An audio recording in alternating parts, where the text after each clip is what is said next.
নমস্কার। কবিগুরু রবীন্দ্রনাথ ঠাকুরের আফ্রিকা।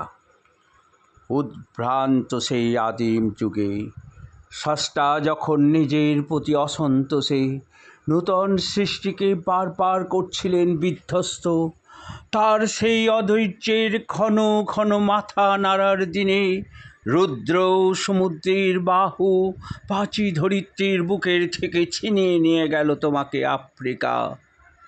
বাঁচলে তোমাকে বনস্পতির নিবিড় পাহারায়, কৃপণ আলোর অন্তঃপুরে সেখানে নিভৃত অবকাশে তুমি সংগ্রহ করেছিলে দুর্গমের রহস্য, চিনেছিলে জল স্থল আকাশের দুর্বোধ সংকেত।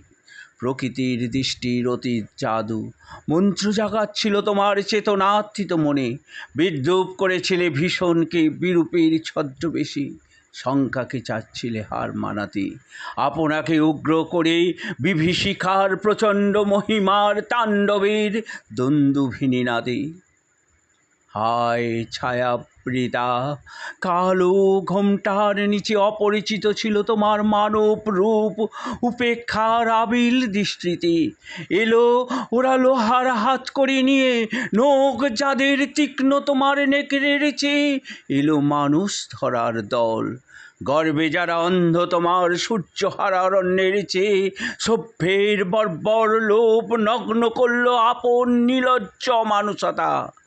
তোমার ভাষাহীন ক্রন্দনের বাষ্পকুল অরণ্য পথে পঙ্কিল হলো ধুলি তোমার রক্তের অশ্রুতে মিশে, দস্যুর পায়ের কাঁটা মারা জুতোর তালায় বিভৎস কাদার পিণ্ড চিরচিহ্ন দিয়ে গেল তোমার অপমানিত ইতিহাসে।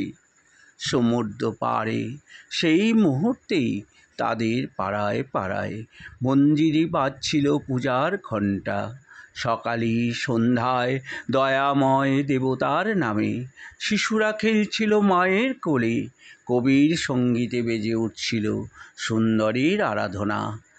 আজ যখন পশ্চিম দিগন্তের প্রদোষকাল, ঝঞ্ঝা বাতাসের রুদ্রশ্বাস, যখন গুপ্ত গহ্বর থেকে পশুরা বেরিয়ে এলো অশুভ ধ্বনিতে ঘোষণা করল দিনের অন্তিম কাল, এসো যুগান্তরের কবি আসন্ন সন্ধ্যার শেষ রশ্মিপাতে দাঁড়াও ওই মানহারা মানবীর দ্বারে, বলো ক্ষমা করো হিংস্র প্রলাপের মধ্যে সেই হোক তোমার সভ্যতার শেষ পূর্ণবাণী।